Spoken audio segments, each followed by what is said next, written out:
while things may not look very different, they actually are, sort of. The ignition coil, yeah, we got stories. I went out the other day to the place. Now this is funny because this dates back like years ago. The exhaust on this car, the flex pipe on this car, has rotted out 5, maybe even 6 times over almost 22 years. And that is normal. What I mean to say is, for some reason, these 4-cylinder Camrys, the 5SFE, and the the 2AZFE, absolutely eat up those flex pipes alive. This has been noisy and fixed, and noisy and fixed, and noisy and fixed. And the last time it was noisy, I had some other work I needed done on it. And I asked the guy, I said, how much would you charge to do the flex pipe on it? And he gave me a price, and it was about within 20 bucks of the place I normally go to get the work done. So I said, okay, do it. Well, that flex pipe didn't even last 6 months. And I went back to the guy and I said, do you warranty your work? And he said, that depends. I said, all right, here's the deal. You did the flex pipe on this thing. It's noisy again. What the fuck? Well, we're going to have to take a look at it. Okay. So anyway, I leave him the car. He looks at it. He calls me later. He says, okay, it's ready to be picked up. That'll be 65 bucks. I said, why? He said, oh, there was some other work that needed to be done on the exhaust. That's why it was loud. You didn't call me. You didn't ask me, so I don't go to him for repairs no more. Simple like that. Anyways, drove out to, this is about 15 miles out, brought the car, told the guy, hey, loud exhaust, need it fixed, flex pipes out. He said, okay, we'll take a look at it. It was 9 something in the morning, no problem. So anyways, I left him the car. The wife and I took another car with us so we could get around, obviously. And within a half hour, he called me. And he says, okay, yeah, it's the flex pipe and the pipe that continues on to the catalytic converter. Okay, he gave me a price. Fair enough, no problem. Go ahead and do it. Give me a call when it's done. Not a problem. We went to a diner, which is down the road, to have breakfast. When we sat down to look at the menu, that's when he called and said, okay, I looked at it. And by the time we were done eating, he said, okay, it's ready. Great place. Anyway, picked the car up. Quiet, smooth, good, fine. Then I head over to my dad. And we were going to dick around with the ignition coil and try to mount that. You can't see where this is. It's hidden behind there, like down, just in there. Just past the blue wires. And the bolts are on the back of the engine. So the bolts are on the back of the engine. And in order to get to that, we said, okay, let's take the intake hose off. So this has got to go. You got to take out all of this stuff over here. Take this clamp off. Take that clamp. See the red? Yeah. This intake had a big crack. Well, not a big crack, a small crack that went to, it's hanging by a thread. So the duct tape is sort of holding it on for now, and we didn't get the coil installed. My dad looked at this, he felt those bolts, and he said, there's no way we're going to get this mounted. At least not easily. The fun part is 5 years ago, he and I got that coil mounted. It was not a day to play. It was cold out. It's freezing cold today also. And my back does not work in the cold. So the ignition coil is going to live right there like that for some time to come. Might have another go at it at a later time, but for now it's going to stay there and it runs just fine. In fact, let's go ahead and start it up so you can hear the exhaust. We'll even go for a little test drive.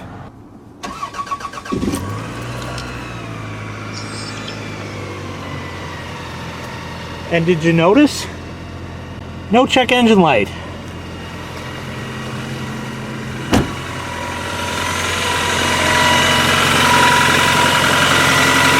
It's rattly, it's clanky, it's got mileage. Starts right up.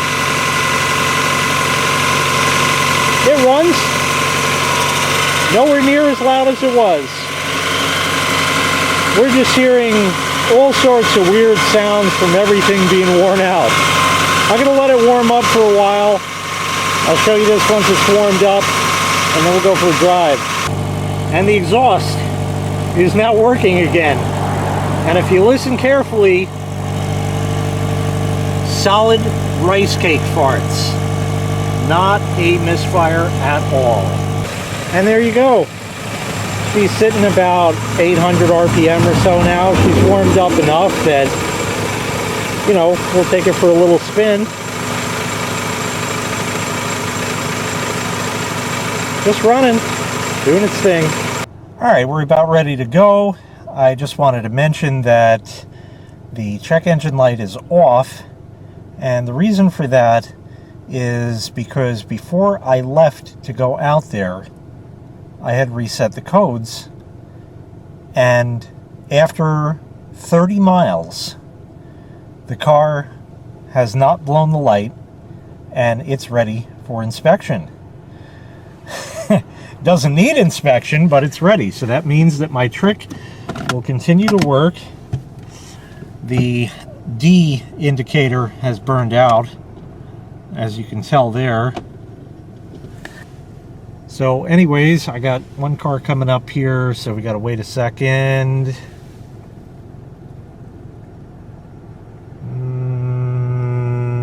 Almost. And we'll just take it around the block.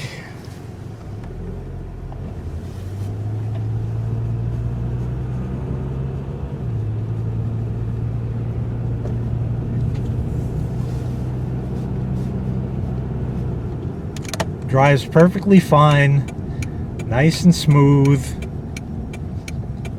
no more misfires, no more crap, just good.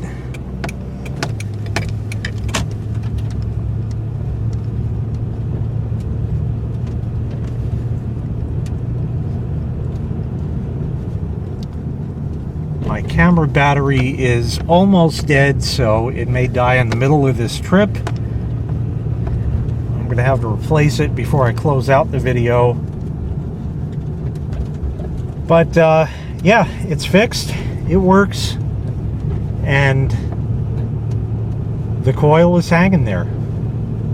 It's gonna hang there. Simple as that. Battery's flashing red, so I better make it back home and change the battery, and maybe we'll take it for one more spin. Alright, new battery on the camera, take two.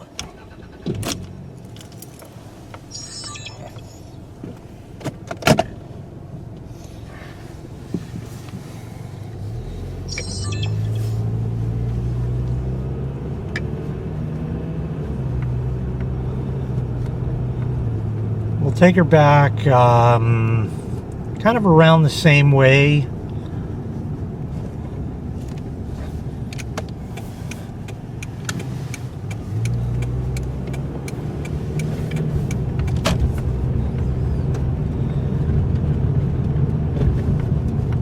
They say everything can change in a New York minute. Well, it's been about 3 and there's nothing really that changed. So I don't know.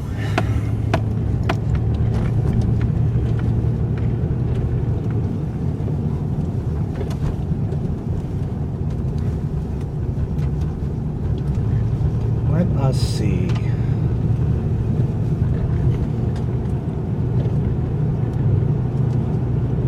Take this up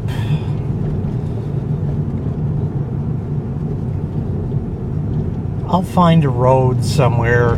We could open her up a little bit.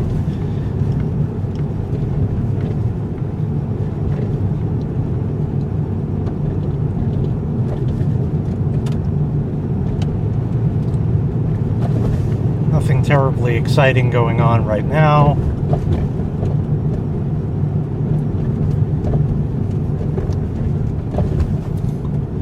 Today is Christmas Eve day. That's why you see all the declarations out and things like that. That's all fine and good. Yeah, Whiff's working today. And I'm making videos today, so I'm working today too. Holiday schmoliday.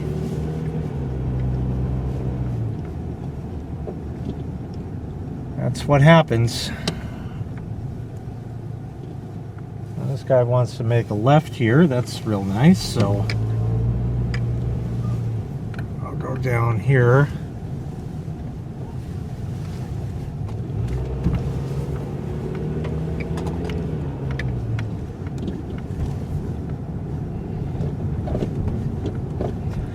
There's a weird rattle that comes from the right side.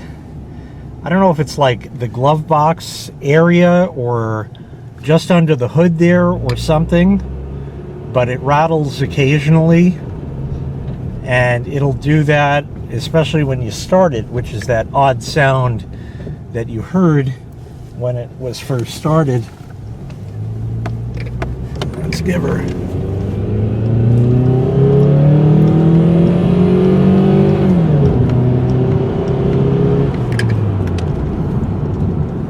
It's slow. It's a 4-cylinder Camry, you know. It's not supposed to be any kind of rocket ship. Doesn't get great gas mileage either. 2.2 liter. So it's a little large for a 4-cylinder. Doesn't have the greatest fuel mileage, but the Whiff is a little, maybe a little too conservative on when she fills the tank. I like to go like below E. A lot of people say, oh, that's no good for your fuel pump, that'll this and that. Okay, it's been how many years that I've been driving a fuel injected vehicle? Let's see, 18, 19 years, something like that. Yeah, haven't had a problem yet. So it just is. And that was a quick little interlude. So now let me go back. I'm almost home and get parked, and I'm going to hook the scan tool up and show you the goodies in there. So anyways, here's the scan tool. This is the C-Reader 419. This might have been the very first, one of the very first China reviews I did. We still have no check engine light, but we're going to read codes. No fault codes. We'll go to the I am readiness, and I'll show you why. So everything here, catalyst monitor for the catalytic converter, incomplete. That's why, one reason. Not available. Evap system, incomplete. That also has a code. This is a 2000 model year, so you're allowed 2 readiness monitors not ready. NA doesn't count. Everything else is okay. Okay. It's ready for inspection. No codes, and you can beat the system. Simple as that. So we'll go back, and let's go to the data stream, view all items. So anyway, let's see what we have.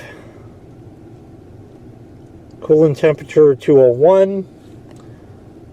That's fine. How do you scroll? Oh, it's just slow. Okay. It's very slow.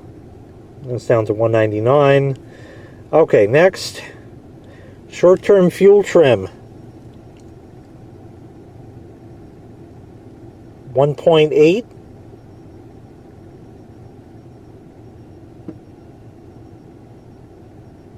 1.6.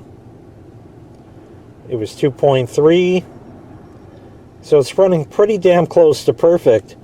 Long-term fuel trim, 0.8.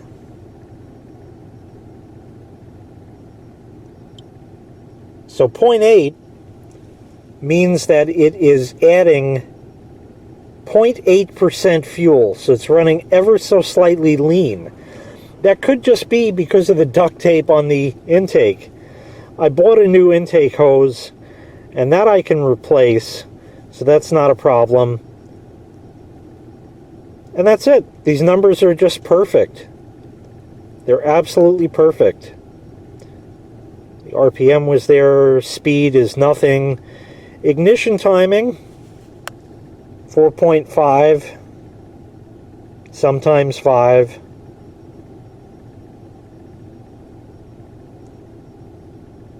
It's there.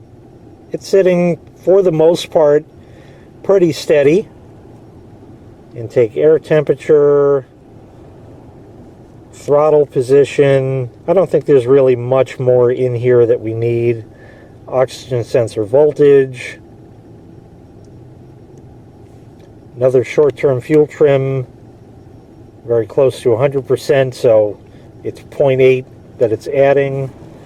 Everything's all good. And more oxygen sensor voltage. That's it. That's all the data this car puts out, being a 2000. There's nothing more to see. You know, that's it. And it just drives. It's by no means perfect. It's by no means in good shape. It's a beater. And it gets beaten. The wife doesn't drive it like that. She drives like a very, very elderly, timid grandmother. That's how the wife drives.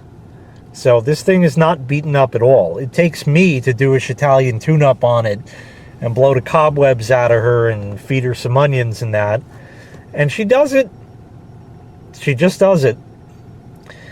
Like I said, the D indicator is burned out. Probably can't see it now. Not really. Kind of dim on this side, so the bulb in there is burnt out.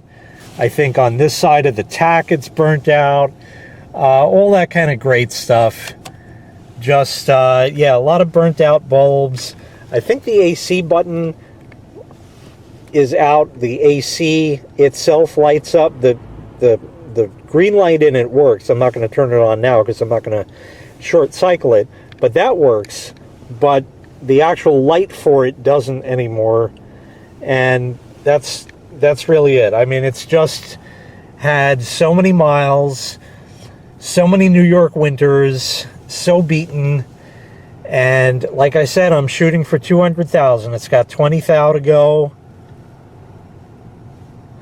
You know, if it can do it, that's going to be great, and then we'll just figure out what to do from there. But yeah, it's a great around-town car. It goes on the parkway. It drives. You can do whatever you need. Everything on it still works. The only thing that's a little knackered is the radio. And the only reason for that is because there's no antenna on it. And the only reason for that is because years ago, in, get ready, October, the car was parked right in this very spot in front of the house, and some dick on a cell phone crashed right into the back of it. And it's gotten very fucked up from that. There's rust forming and all kinds of... they did a very shitty job, as you might expect, like most body shops do. And as such, I got the car back. The radio didn't work on the radio. So I went back to the guy and I said, I can't tune in any stations. So he said, well, the antenna for this car is on the back glass. I said, okay, well, it was working before. All right, we'll get new back glass for it. I went back 3 times, and allegedly they changed the rear window 3 times. The first time they changed it, and it worked for a week, and then it didn't work. Then they changed it. The radio did work, but the rear defroster didn't work. So I brought it back for a third time, and I just gave up going back there because I said, okay, it's obvious you're not fixing this thing. And that's that. So that's really the only thing besides burnt out bulbs that doesn't work on this car. Everything else works. That's something you can't say about a fan twerp in a red car. Power windows. They work.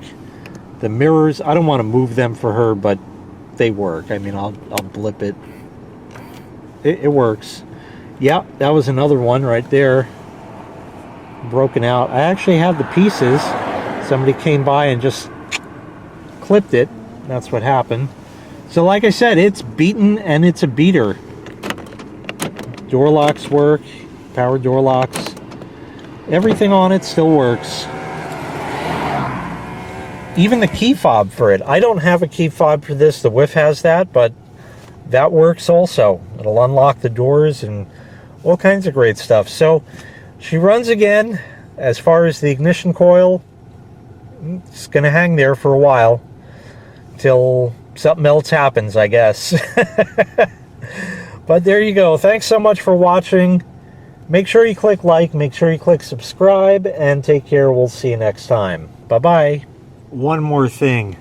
This car still has the original Velcro with the adhesive backing on it. Factory installed, never touched, because there was never a garage door opener mounted in here. And I lied. There is something broken. Wow. Gotta throw the car out now. I'm sure I could find a replacement for this, but she doesn't even use this thing. So, who cares? You almost can't even hear it run. I'll turn it off.